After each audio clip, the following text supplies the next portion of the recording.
일주일 동안 잘 계셨습니까? 네.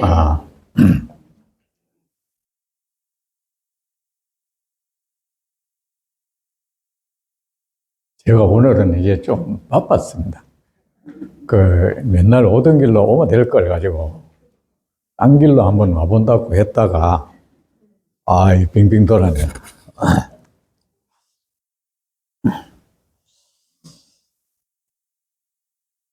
먼저 번에 제가 옛날에 환경 공부하던 이야기 했잖아, 그죠? 그래서 어떤 남자, 여자 사랑하는 것도 봤고, 그죠? 했는데, 그때 그걸 보고, 그들이 앞에 얘기 안 해도 되죠, 그죠? 저들도 지금 굉장히 행복한 상태일 것이고, 나도 굉장히 행복한 상태다.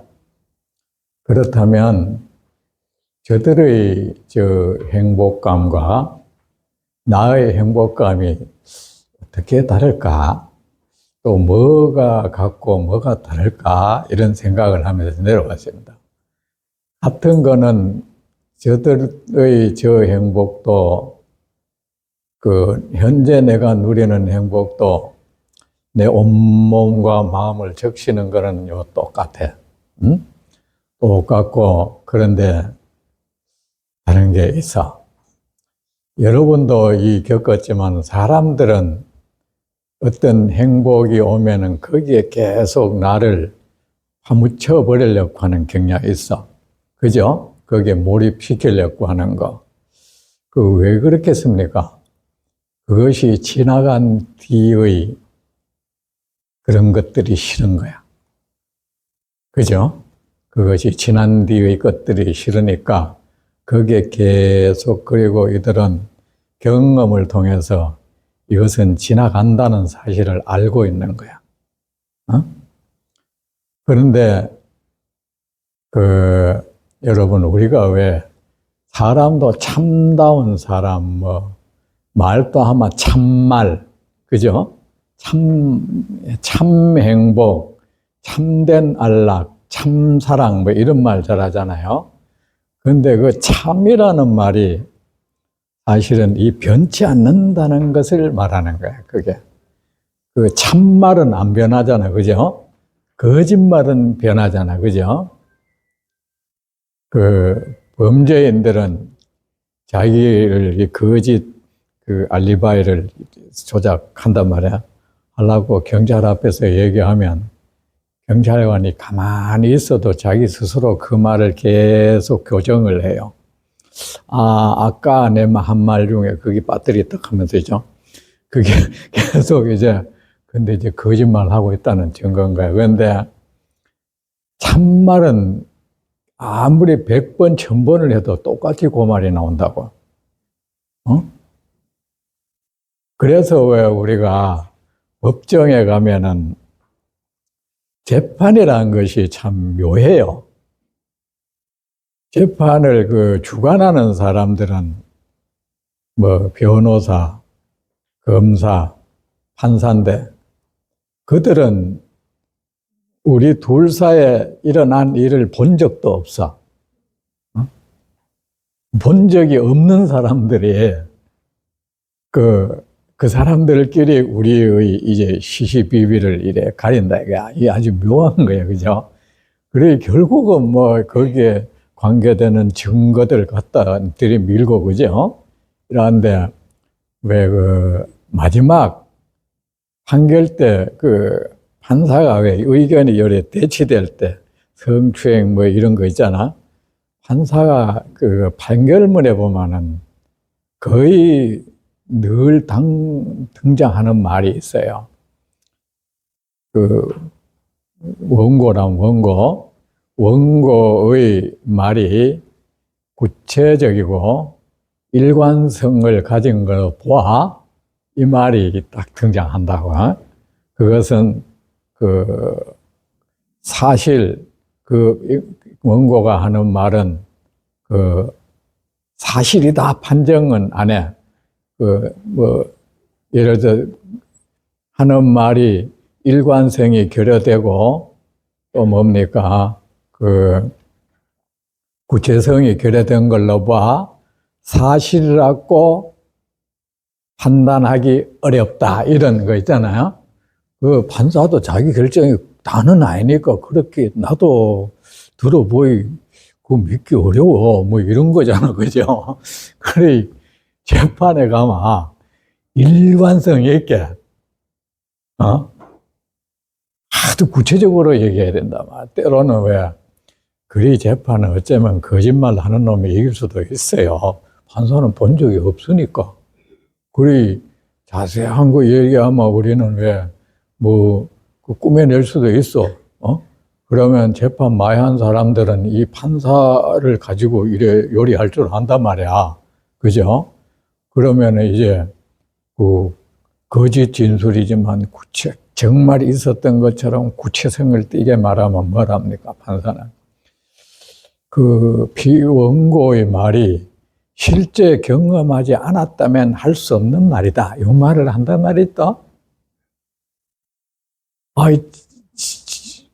실제로 그런 말을 함으로써 그것은 사실이라고 아무래도 믿을 수밖에 없다. 그죠? 이런 식으로 하는데, 어쨌든 말이 빗나간데, 이 참된 것은 변하지 않아. 거짓된 것은 변해. 우리 세상 모든 것이 변하는 것이 거짓되기 때문인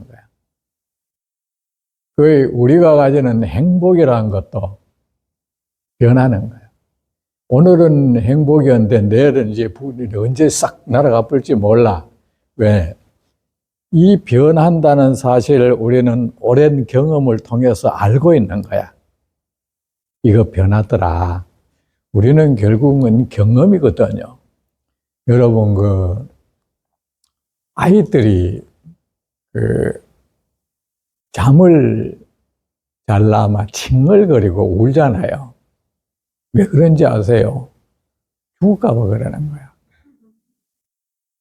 정말이에요. 잠의 세계에 들어가는 게 무서운 거야. 무서운 거예요. 그래, 자기는, 어린 아이는 이 죽음을 경험한 지가 얼마 안 돼. 죽음을 제일 많이 생각하는 게 어린 나이예요. 어린 나이는 여차하면 이게 죽을까봐. 그래서 배고파도 우는 게 사실은 굶어 죽을까봐. 누가 안 주면 안 오. 그래서 그 우는 것이 굉장히 처절한 거야. 그래야 나를 주죠. 왜? 어린아이는 죽음을 경험한 지가 그리 오래 안 됐잖아요. 그 어떤 것이 죽어서 요 생명체가 돼 있단 말이야. 물론 그의 의식 세계는 그걸 모르지만 몸에 배어 있는 그 기운은 알고 있는 거야. 그런데 이제 그때 어른들이 못 모르고 잠버릇 모른다고 때리고 말이지, 궁디 때리고 어른이 무진 거야. 그나마 사람이 정말 자기가 무섭고 이 상황에서 감사는 못 받고 구박받은 거야. 거기서부터 이제 그 부모 이런 데 대한 이런 것이 싹 트는 거야. 이거 잘 알고 있어야 돼요. 그래서 부모들이 공부 좀 해야 돼. 무작정 하고 사랑하는 마음 하나 있으면 안 돼. 하고 있어.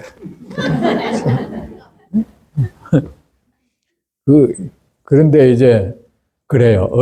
그런데 어른은 왜냐? 자꾸 잠에서 깨어나고 경험을 통해서 괜찮다는 걸 아는 거야. 그래서 잠자는 게 안 무서운 거야. 어른은 그런데 여보세요. 아픈 사람은 잠자는 게 무섭잖아요. 자다가 죽으면 어쩌나. 그 상황에 처했거든. 그리고 노인이 되면 또 죽음을 생각하지 않을 수 없어. 그래, 이 노인들이 이래 불면증 것도 그 깊은 곳에는 죽음에 대한 두려움이 도사리고 있다. 잤다가 못 깨어나면 어쩌나 하는 이게 깊은 곳에 자리 잡고 있어. 왜? 자기가 이미 명이 다해 간다는 걸 알고 있거든. 어? 그래서 참 알고 보면은 다 슬프죠. 그죠? 슬픈데 이제 그걸 또 젊은 사람들이 막 이 노인네가 말이야 이 잠이 없다고 캐사고 또 구박을 한다야. 구박을 하면 죽은 뒤에 귀신 나타나가지고 네가 내가 잠 못 잔다고 그래 구박했지 하고 이제 한단 말이야. 그런데 여러분 우리는 경험을 통해서 과거 오래 생동안 살아왔잖아요. 이 행복이란 것도 잠깐이더라는 걸 우리 몸은 알고 있어. 그래서 그 경계에 빠져들라 하는 거야. 자꾸 빠져들라 하고 그 속에는 불안도 있는 거야. 그죠? 그리고 현재 있을 때 거기 빠져들어 누리고 싶은 거야. 그래, 왜 그렇겠습니까? 우리를 행복하게 하는 그 모든 조건들이 거짓스럽고 무상한 것들이거든. 맞잖아요. 나를 즐겁게 하는 것들이 있잖아요. 그것이 무엇이든 나를 즐겁게 하고 있는 그것이 거짓된 존재고 무상하거든. 그것이 지금은 나를 즐겁게 하는 이것이 언제 사그라져 버릴 수도 있고 언제 다른 모습으로 싹 변해버릴 수도 있고 우리는 경험을 통해서 아는 거야. 그래 그것은 뭡니까? 참된 행복, 참된 즐거움이 아닌 거야. 참된 즐거움은 행복은 고스란히 행복이어야 하지 이것이 날아갈 것에 대한 두려움, 염려도 없어야 되는 거야. 그러면은 그래 중생이 누린 행복은 불안이 내재되어 있어. 그죠? 그래 현재 이게 날아갈까 봐 기도도 하고 하는 거야. 그 이미 불안한 거야 이거. 그렇잖아. 그런데 여러분 그게 왜 그렇겠습니까? 거짓된 존재에 기대서 누리는 것들이거든. 여러분 부처님 법을 공부하시면 그래서 그런데 현재 나는 이 기쁨 속에 젖어 있지만 이 기쁨 속에 나를 매몰시키고 싶은 마음도 없고 이것이 나를 떠날까에 대한 그 어떤 염려도 없다. 이건 정말 순수한 행복인 거야. 행복 자체인 거야. 그래서 내의 이 기쁨이 정말 소중한 것이고 훌륭한 것이다. 그러면 이쯤에서 내가 이런 기쁨을 얻는데 내가 정말 부처님 법 열심히 공부해서 어딘가에 내가 눈이 열리고 해서 얻어진다면 얼마나 좋은 것일까 싶어서 내가 공부 더 열심히 해야겠다 하고 내려왔죠. 중얼거리면서 내려왔죠. 근데 여러분도 부처님 법을 따라 계속 공부하다 보면 어느새 정말 참 행복이라는 게 이런 것이구나 하는 걸 경험하게 되고 어느새 그걸 얻으려 하지 않았지만 어느새 그 행복의 세계에 있는 자신을 알게 될 거예요. 당장 어느 특정의 방법에 의해서 탁 얻어지는 거 생각하지 마세요. 그거 다 거짓스러운 겁니다. 여러분 길을 가면은 안개가 낀 길, 이슬길을 이렇게 걷다 보면은 내가 일부러 옷을 적시지는 않잖아요. 적시지는 않지만 한참 걷다 보면 옷이 축축하게 젖어 있어. 그만 내가 옷이 젖었구나 느낄 때는 많이 흠뻑 젖어 있는 상태인 거야. 그렇죠? 그렇듯이 여러분도 뭘 어떻게 하면 얻을까에 대한 고심 그런다고 얻어지는 거 아닙니다. 어느 방법을 쓰면 될까? 그거 다 소용없어. 그러니까 부처님 이 법의 이 바다에서 자꾸 논일고 여기를 떠나지 않으면 어느새 나한테 그런 불안한 것들이 없어지고 나를 두렵게 하는 것들 없어진 게 내 마음속에 어느 순간에 두려움이 없어. 불안이라는 게 없어졌어. 이런 경계가 올 거예요.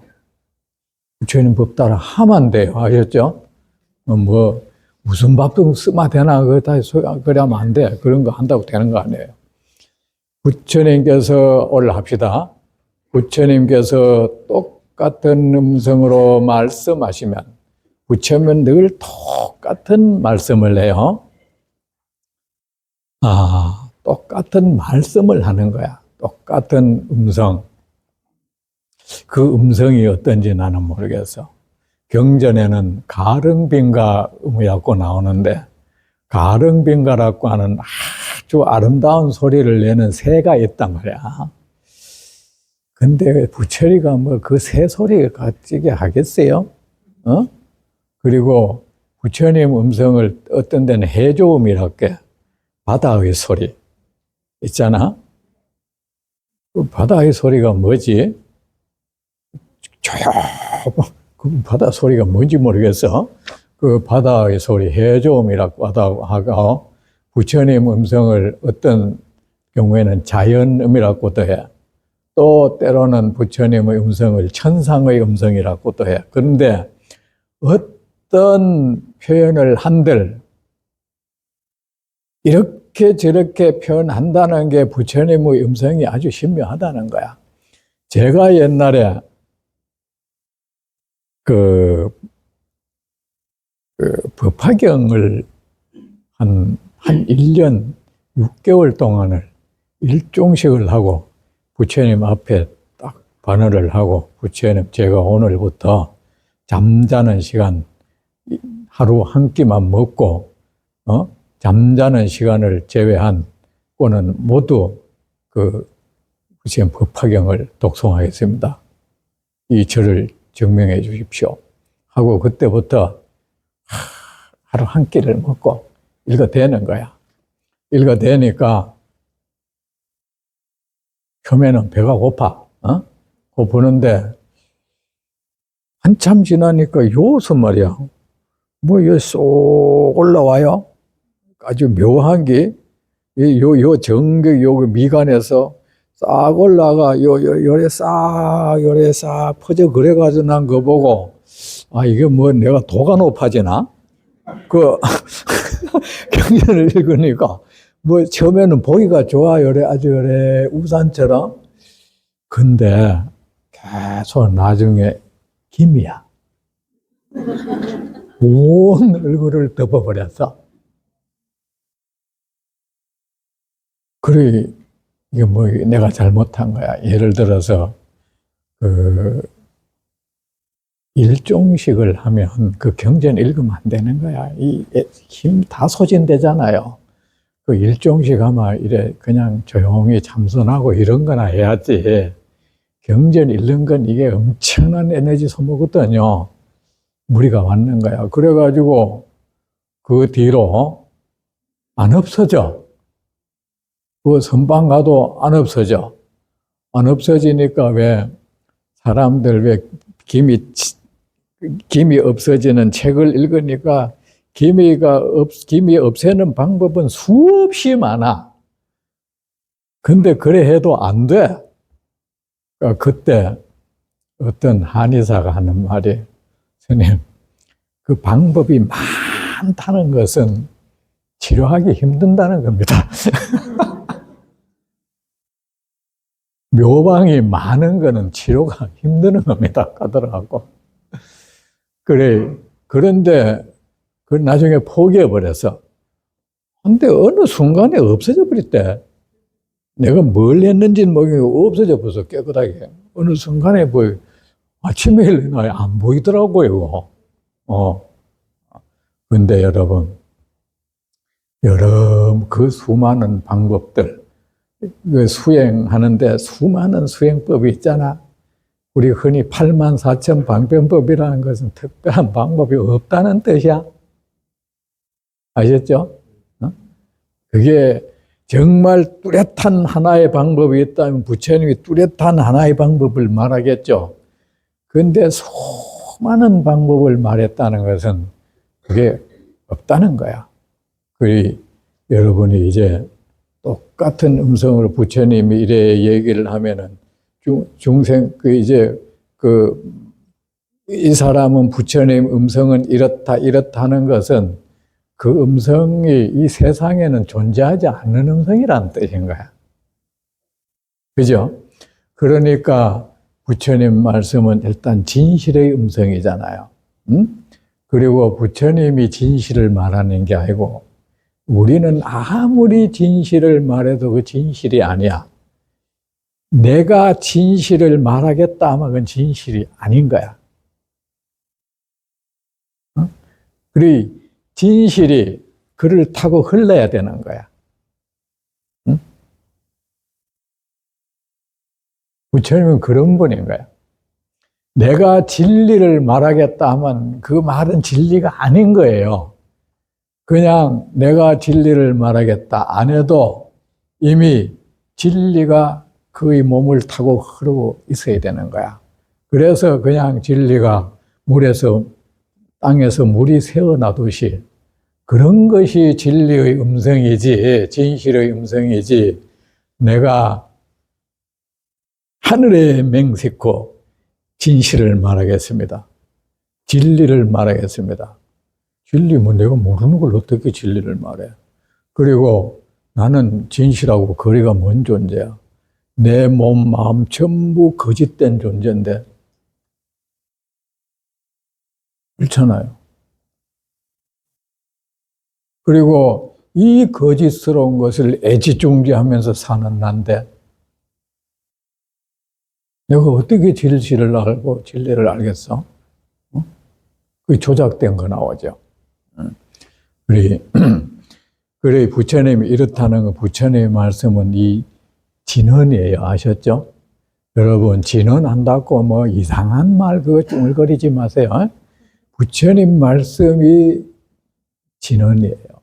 진실의 언어라는 뜻이잖아요. 진리의 언어. 그래가지고 특정 진언을 뭐 중얼거리고 있으면 뭐가 될 것이라는 생각, 그런 착각하지 마세요. 그런 일은 없습니다. 부처님께서 똑같은 음성으로 이 세상에 존재하지 않는 음성이야. 아무리 이렇다 해도 그 음성은 부처님의 음성을 표현한 길이 아닌 거야. 그래요. 경전은 어떻습니까? 또 진리가 부처님의 몸을 타고 흐르면서 거기서 흘러나온 소리야.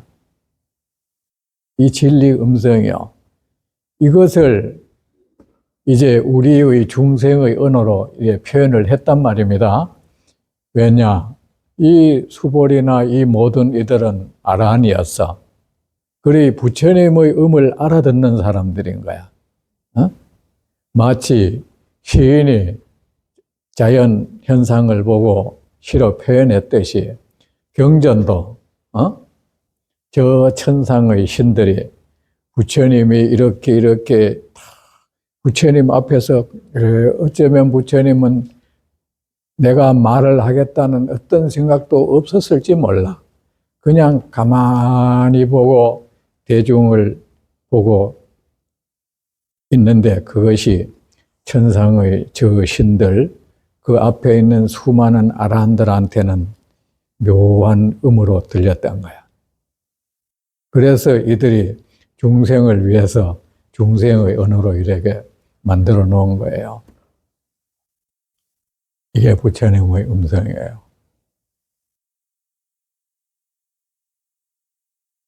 여러분은 제가 여러분한테 불교를 말해주는 스님이라는 그 이유로 해서 그렇게 나를 알고 계시잖아. 그죠?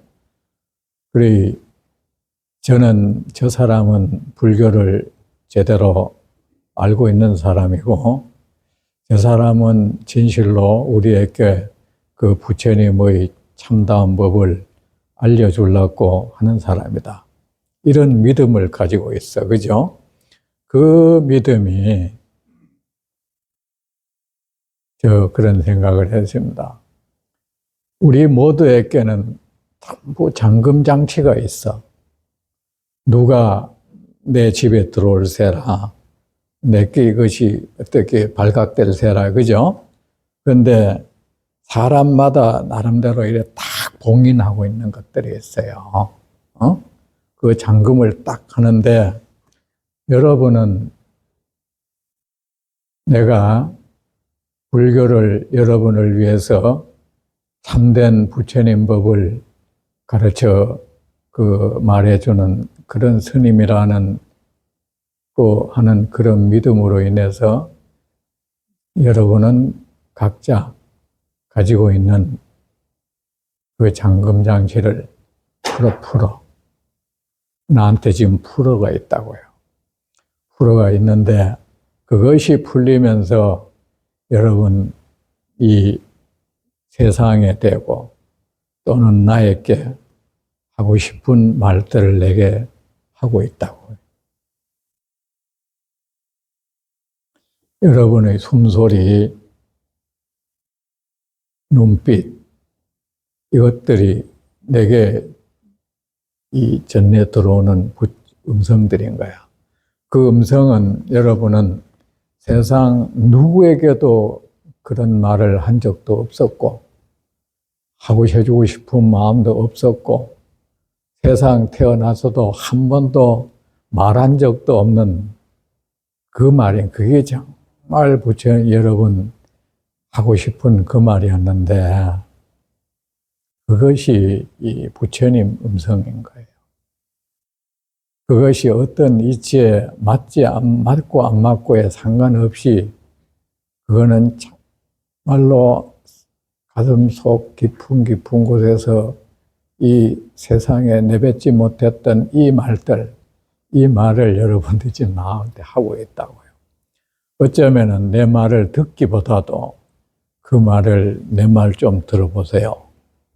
근데 저는 지혜롭지 못해서 여러분의 그 음을 들어야 되는데,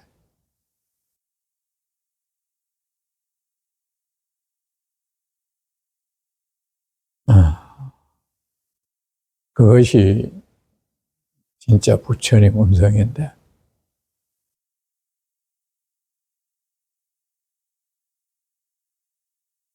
이제 슬퍼지네. 내가 그걸 못 들어. 내가 굉장히 반성을 많이 하고 있습니다.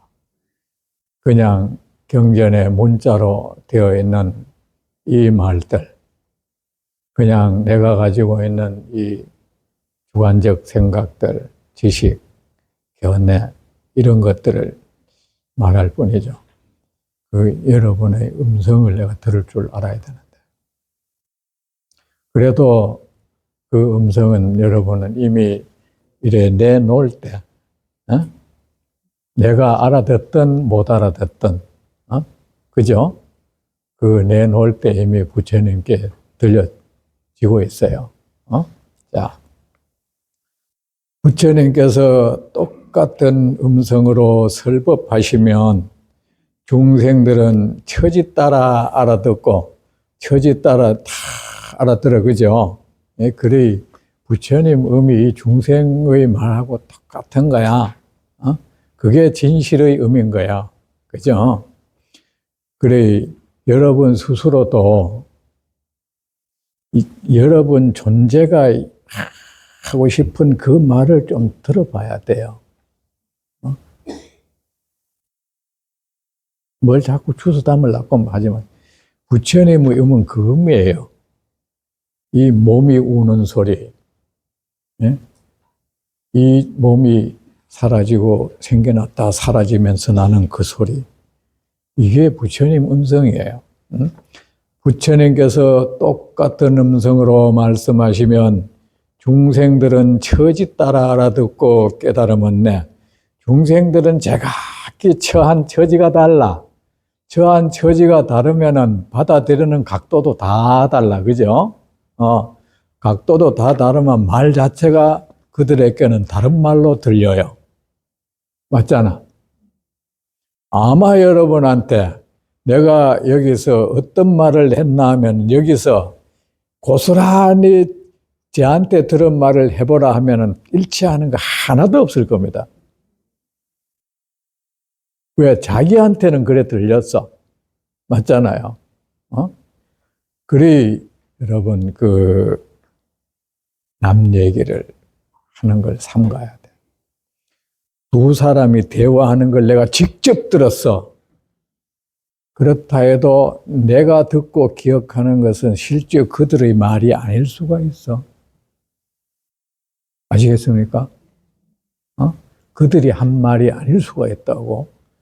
그 말이란 것이 이미 밖에 나오면서 이 공기 속에 이렇게 변형이 되고 내 꼬불꼬불한 귀에 들어오면서 이미 뭔가 이렇게 개조된단 말입니다. 개조된 상태에서 이거는 내가 받아들일 수 있는 쪽으로 이것이 여기서 뭡니까?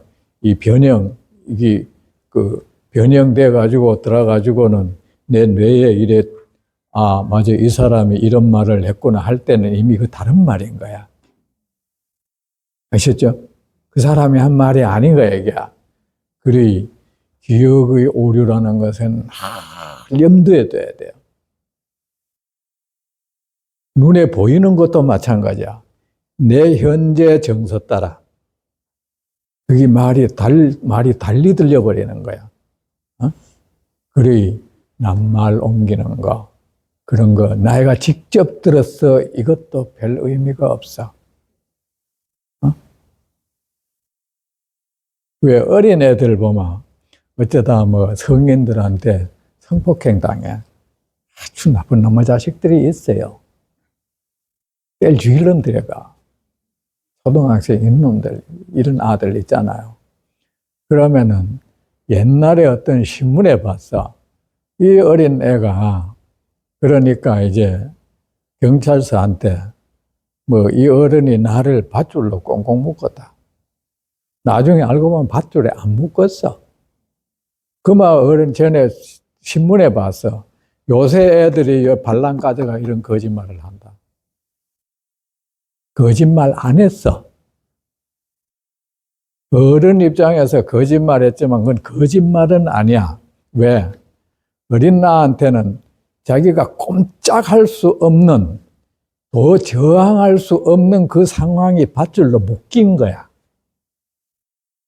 그래서 자기 기억에는 꼭꼭 묶였다고 기억이 되는 거야. 제 말이 맞죠? 그래서 어떻게 가면 그 사람이 날 꼭꼭 묶었다는 거야. 정서가 묶인 정서였던 거야. 근데 어른들이 어른들이 경망스러워. 아가 경망스러운 게 아니고, 그래, 요새 아들은 다 저렇다. 저 거짓말을 저렇게 하고 있다. 그러면서 이 판사라는 작자는 또 아가 이렇게 거짓말 했다 해가지고 지은 죄까지.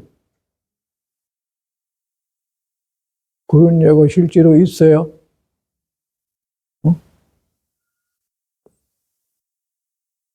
우리 아가 거짓말 한 걸로 봐서 어른의 말이 믿기가 어렵다. 그죠? 그래, 사람은 자기 처지 따라, 현재의 정서 따라 어떤 말이 달리 들리고 상황도 제각기 달리 이게 받아들여 해석이 된단 말입니다. 상황 해석하는 게 뇌잖아. 그죠? 자. 그래, 부처 중생들은 제각기 처한 그 처지 따라 마음도 다르고 뭐 부처님 말씀 다르는데 어쨌든 어떤 처지에 있든 그들은 그 처지에서 깨달음을 얻을 수 있어. 맞죠? 부처님 말씀은 그렇게 하는 거야. 응? 그 처지 따라 알아듣고 깨달음 얻네. 그래서 부처님의 이 말씀은 일부러 고의적으로 방편을 말 안 해도 중생에게 갖가지 방편으로 들리고 있는 거야. 부처님은 또 그래서 진실의 언어는 이렇게 좋은 거예요. 물이 깨끗한 물은 그 어떤 것에도 적시잖아요. 콩나물에도 적시고 풀에도 적시고 다 적셔주잖아요. 그렇듯이 부처님의 언어는 그 자체로 이 순수의 언어이기 때문에 중생이 어떤 처지에 있든 그 처지에 있는 중생의 언어로 들려도 괜찮아요. 들려가지고 그를 고통에서 벗어나게 해주는 거예요. 이게 부처님의 말씀입니다. 응? 처지 따라 알아듣고 깨달음 얻네. 누구나 받아들여 행하면 이익 얻나니. 여러분 이거 믿습니까? 여러분 부처님은 참 부처님은 모든 능력을 가지고 있는데 부처님이 갖지 못한 능력이 하나가 있어. 중생을 이익을 주지 못하는 그 능력을 못 가졌어. 응? 그 여러분이 부처님 말씀이래. 그리고 부처님 말씀을 알아듣는다 안 알아듣는다 이런 거 생각 너무 하지 말고 그러잖아요. 이 속에 있는 감춰진 그 깊은 이치를 알아야 된다. 그런 짓 하지 마세요. 그 감춰진 이치 없어. 여러분, 그 중생이 부처님의 말씀은 심하지 않아요. 이쪽 면과 이쪽 면이 똑같아. 그 부처님의 말씀은 깊이가 없어요. 그 말 현재 한 게 그 전부야. 중생의 말이 심오해. 속에 온갖 것이 뭔가가 앞에 이 말이 전부가 아니야. 아주 정밀한 구조를 하고 있어. 그래서 그러니까 정작 심오하고 깊은 말을 하는 것은 뭔가 밖에 내미는 거하고 앞에 있는 게 달라. 그래 너의 중생의 말이지. 부처님 말씀도 이 파헤쳐야 된다는 거야. 파헤쳐야 될 필요가 있는 건 중생 말이야. 됐습니까? 부처 말은 심오하지 않아. 심오한 것은 중생의 언어예요. 부처님의 의식세계는 심오하지 않아요. 그냥 단순해. 중생의 의식구조가 아주 깊이가 있어요. 현재 이런 말을 하지만 그게 말이 속에 뭐가 있는지 알 수가 없어. 근데 부처님이 한 말은 그 사람 내면의 전부야. 감춰진 게 아무것도 없어. 그래, 그건 바로 뭡니까? 중생을 이롭게 하는 진실의 언어인 거야. 그래서 우리가 부처님 말씀은 우리가 파헤쳐서 어떻게 안다 할 필요 없어. 파헤쳐 봐야 뭐가 나오겠어? 그 손가락 손을 파헤친다, 이 칼을 삐져면 앞에 뼈가 나오고 피가 나오고 살이 나오고 뭐가 깊이가 있겠어? 그죠? 그래 파헤칠 필요 없습니다. 그대로 받아들여 행하면은 부처님 말씀이 우리의 의식 세계를 우리를 괴롭히고 있는 그 요인들을 다 청소해줘요. 다 청소해주면은 어느 순간에 내 삶의 땅이 공덕의 땅이 되어 있을 거야. 부처님 법은 이렇게 믿는 거예요. 이것이 바로 세존의 신묘한 능력이시네. 실력이라는 것은 아주 신묘한 능력이다. 신묘한 능력도 따로 있는 게 아니고 중생을 이롭게 하는 그 신묘한 능력인데 그게 바로 진실이라는 그 하나야. 밝은 지혜. 햇빛이 딱 비쳤는데 그 햇빛을 분석할 거 없어. 햇빛에는 그 깊이가 없어요. 어둠이 깊이가 있지. 그죠? 중생의 그 무지의 깊이가 있지, 지혜에는 깊이가 없어요. 햇빛은 쫙 비치면 그게 전부야. 내가 할 일은 그 밝은 빛을 쬐만한데 햇빛을 분석해봐야 아무것도 없어. 옛날에 내가 초등학교 때 왜 빛의 이래 자외선 이런 거 있잖아. 하다 거울에 비친 빛도 햇빛이 가지고 있는 모든 성분이 있을까 굉장히 궁금하더라고. 거울에 반사된 빛. 그래가지고 그 선생님한테 물었는데 좀 귀찮아하대. 그가 나중에 안 돼가지고 고등학교 때 그 국립과학원인가 그리 전화했네. 전화해가지고 그 반사된 빛에도 그런 거 다 있느냐고 하니까 다 있다 하대. 저는 그 국립과학원 이런 데 전화 참 많이 했어요, 옛날에. 그런 데가 내 궁금한 거 이래 묻고 그래서요. 부처님께서 똑같은 음성으로 설법하시면 똑같은 음성은 뭡니까? 그 진실의 음성이에요. 아셨죠? 진실의 음성, 진리의 음성이에요. 왜 똑같겠어? 부처님이 말하지 않기 때문에 똑같을 수가 있는 거야. 됐죠? 진리가 그로 하여금 뒤를 타고 흐르는 소리이기 때문에 똑같은 거야. 이것이 바로 부처님께서 똑같은 음성으로 말씀하시면 어떤 이는 두려워하고 어떤 사람은 죄 지은 놈은 또 무섭네, 이거. 나한테 이 과보가 닥칠까봐 무서워, 그죠? 무섭고 어떤 사람은 말이야, 집착이 많은 사람들은 부처님이 모든 것은 무상하다 하나, 재산 언제 날아가면 어쩌고 싶어, 또 무서워, 그죠? 내가 가지고 있는 이것들 무서우면 어떻고, 내 마누라 신랑 마음 변하면 어쩌지, 무상하다니까 무서워, 이거. 그죠? 무서워. 어떤 이는 두려워하고 어떤 이는 기뻐하네. 이 똑같은 말씀 듣고 어떤 사람은 두려워하고 어떤 사람은 기뻐하네. 어떤 이는 두려워하고 어떤 이는 기뻐하네. 여러분은 어떤 상태지? 어떨 때는 두려움도 있겠다, 그죠?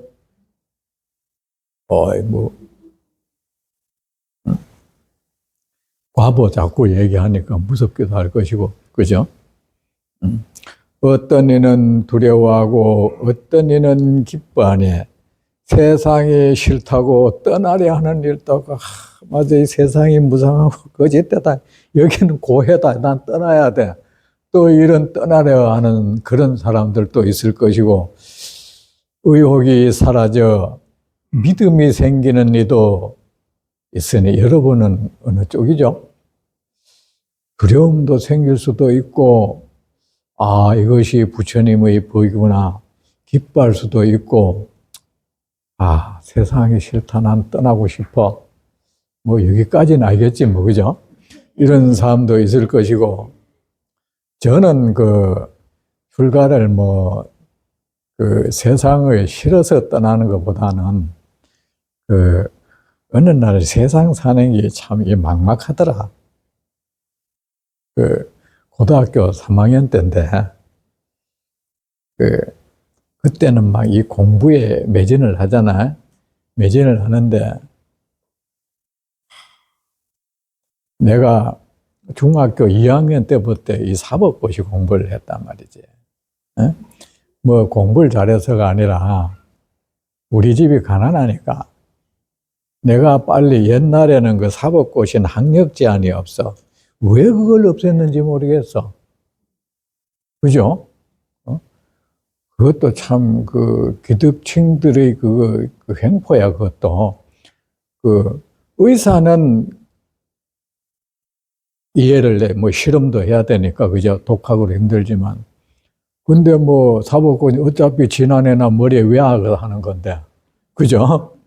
근데 이제 내가 한 이유는 내가 공부해서 빨리 사법고시 합격하면 대학을 안 가도 되고, 대학을 안 가면은 우리 엄마 아버지가 좀 힘 안 든다. 이래서 내가 중학교 2학년 때부터 사법고시를 했는데, 그게 많은 이익도 줬어요. 우리 동네 변호사 집에 가서 그거 다 책을 갖다가. 근데 나도 모르게 내 공부 수준이 높아져 가는 거야. 가지고 있잖아요. 중고등학교 이 시험 문제, 특별히 시험 공부 안 해도 내가 더 차원 높은 공부를 하다 보니까 시험 점수 내가 막 잘 받는 거야, 이거. 영어도 있잖아요. 내가 중학교 때 이래 노인과 바다 그 원문 이래 그 구입에다가 처음부터 이런 거 해야 된다 싶어서 그 옥페이란다고 콘사에서 옆에 두고 공부를 하다 보니 이 영어 실력이 말이지 대단해져 가는 거야, 이거. 그리고 중학교 2학년 때 영어 선생님이 뭐라 했냐면은 네가 지금 영어 실력이 대학생 수준이다 하더라고. 그거 공부하다 보니 그래 보세요. 그걸 됐는데 그 이제 나는 고등학교 졸업하면은 내가 바로 시험 쳐가. 그 고3 때 이제 우리 동네 그 변호사 그걸 통해서 그 옛날에 출제했던 거 있잖아요. 그거 이제 하니까 합격도 아주 넉넉하게 이래. 야, 너는 참 저 상위권에 합격이 되겠다. 그래가 난 지금도 그런 거 시험 합격한 사람이 뭐 별로로 보여. 저거 아무나 하면 되는 거야. 저거 고등학생들 대학 가는 그 머리를 저쪽에 쏟아보면 다 합격될 수 있는 거야. 그 입시 공부 하듯이 해버리면 되는 거야. 응? 그런데 고3 때 어느 순간에 뭐가 막막해요. 뭔가 내가 찌들었는지 막막해가지고 어떤 게 막막하냐. 이것이 끝이 아닐 거라는 거야. 내가 합격해서 뭐가 된다 해도 그것이 끝이 아닐 거라는 생각. 계속해서 뭔가 내가 넘어야 할 이것들이 내 앞에 가로막고 대학을 가도 여전히 그럴 것이고 그것이 끝이 아닐 것이고 그래 이게 죽을 때까지 계속해서 뭐 취직해도 똑같을 것 같고 그래 막막한 게 그리고 죽고 싶더라고. 그래가 내가 지금 그 청소년들 그거 하는 게 어느 정도 이해가 돼요. 외중진에 상담해 주고 싶어. 그래가 내가 그 수면제를 옛날엔 약국에 수면제를 다 팔았어. 몇 알 이상은 안 줬어요. 근데 그거를 약국 이리저리 돌아다니면 수면제를 한 20암을 샀어. 죽겠다고 내가 먹어보지. 먹었는데 뭐 젊어서 그런지 그냥 깨나대? 안 죽을 명인 거야, 이거. 그러면서 다 싫은 거야, 이거. 싫고, 뭐 줄 세고 나가려고 다 싫어. 그냥 편하고 싶어. 그러면서 이제 버스 타면 안내양. 또 길 가다 보면 공장 댕기는 사람들, 철공소 지나면 이런 데 묻히고 일하는 사람들이 편해 보여. 저 사람들은 참 편하게 산다 싶은 게 그들이 부러운 거야, 이게. 그들이 부럽고, 그러면서, 세상에 뭐, 공부 안 하고 이래 편하게 사는 방법 없나? 생각하니, 옛날에 소풍을 절에 갔잖아요. 그때 표현을 중요한 스님이라는 용어는 몰라서 중들이 떠오르는 거야. 소풍 갔을 때. 중들이 그냥 노는 걸로 보였던 걸라. 아, 내가 중이 돼야겠다. 여길밖에 없다. 그야말로 놀면서 먹으려고 중됐어. 진짜 내가 놀고 먹고 살려고 중됐어요. 그랬는데 처음에 그리 무슨 뭐 도심이 있어 없잖아. 아무것도 없는 거야. 없는데 이제 처음에 우리 현도 사용을 한다. 처음에 가니까 누가 나한테 이제 그걸 저녁 종성이라면서 문종성 번에다 넉 줄로 돼 있어요. 옴 가라지아 사바해가 다 해가 5줄인데 이것만 할 줄 알아도 어느 절에 가든 이제 밥 준다는 거야. 넉 줄을 외우면 되는. 그래가지고 이야 진짜 중 좋은 거구나 이거. 그러더만은 나중에는 또 저녁 아침 도량도 해야 되고 한데 그때 뭐 한창 머리 좋아 돌아왔는데 뭐 나는 행제 하나도 안 외웠어요. 처음에 월정사로 출가를 했는데 하나도 안 외웠어요. 이건 뭐 하면 난 그걸로 땡인 줄 알았어. 모든 게 끝이다. 이제 난 끝이 안 하나. 그게 내가 돌아보니까 부처님이 줄 땡기 놓고 나를 이래 자꾸 이래 땡긴 것 같아. 그게 내가 중이 됐어.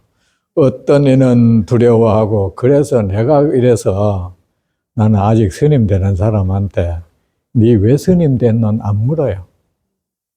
뭐 아무것도 없이 돼도 중간에 어떻게 될지도 모르고 거대한 꿈을 가지고 가졌던 사람들도 나중에 뭐 이렇게 고도 아니고, 네? 그래가지고 나는 우리 스님 앞에 중로로 끝까지 하겠다는 맹세도 안 했어. 나중에 어떻게 될지 모르니까. 응? 그래, 한참 동안 우리 스님이 날 보면 너 왜 아직 집에 안 갔어? 가려면 이마 빨리 가. 이래서. 어떤 이는 두려워하고 어떤 이는 기뻐하네. 세상이 싫어 떠나려 하는 이도 있고, 아마 내가 여기에 포함되는 것 같아. 나는 골치 아파요. 중되는 게 편하네. 세상이 뒤로 떠나는 이도 있고 의욕이 사라져 믿음이 생기는 이도 있으니 이것이 바로 세존의 실력이시네. 모든 것을 잘 아시는 분이시여. 이게 바로 지혜자야. 그죠? 발 아래 엎드려 예배하나이다. 모든 것을 잘 아시는 분이시여. 아무것도 모르는 이 중생 발 아래 엎드려 예배하나이다. 자, 합장해 보세요. 모든 것을 잘 아시는 분이시여. 모든 것을 잘 아시는 분이시여. 아무것도 모르는 이 중생. 아무것도 모르는 이 중생. 세존의 발 아래 엎드려 예배하나이다. 세존의 발 아래 엎드려 예배하나이다. 그래서 그렇게 귀를 하는 겁니다. 한량없는 세월에 선업을 쌓으신 분이시여 발 아래 엎드려 예배하나이십니다. 합장하세요. 한량없는 세월에 선업을 쌓으신 분이시여 한량없는 세월에 선업을 쌓지 못한 이 중생 발 아래 엎드려 예배하나이다. 그렇게 예배하세요. 두려움이 없으신 분이시여 발 아래 엎드려 예배하나이다. 자, 또 하세요. 두려움이 없으신 분이시여. 아이고, 내 딸아, 앞에 가지 말고. 두려움이 없으신 분이시여. 두려움 가득한 이 중생.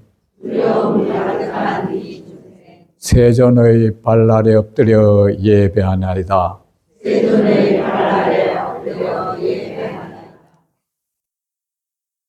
이게 이제 여러분, 네 부처님 앞에 할 말들이야. 부끄러워하지 말고 세존이시여 저는 아무것도 모릅니다. 이 모르는 저를 모든 것을 잘 아시는 세존께서 거두어 주십시오. 한량없는 세월에 선업을 쌓으신 분이시여 저는 한량없는 세월 동안 선업을 쌓지 못한 이 중생 세존의 발 아래 엎드려 예배하나이다. 저도 세존처럼 한량없는 세월에 선업을 쌓으면서 살아갈 수 있도록 인도하여 주십시오. 이게 참 좋죠? 두려움이 없으신 분이셔. 두려움에 떠는 이중생. 여러분 두렵잖아요. 그 두려움 해소하려고 온갖 수단 쓰죠. 그런다고 신에게 제사 지낸다고 사람들이 그 하늘이신 천신에게 지신에게 제사 지낸다고 그들이 두려움을 없애주나 말이야. 제사 올리는 그 모든 것이 사실은 이 두려움에서 벗어나려 무서우니까 그런 거야. 그렇죠? 자, 다음 시간 계속합시다.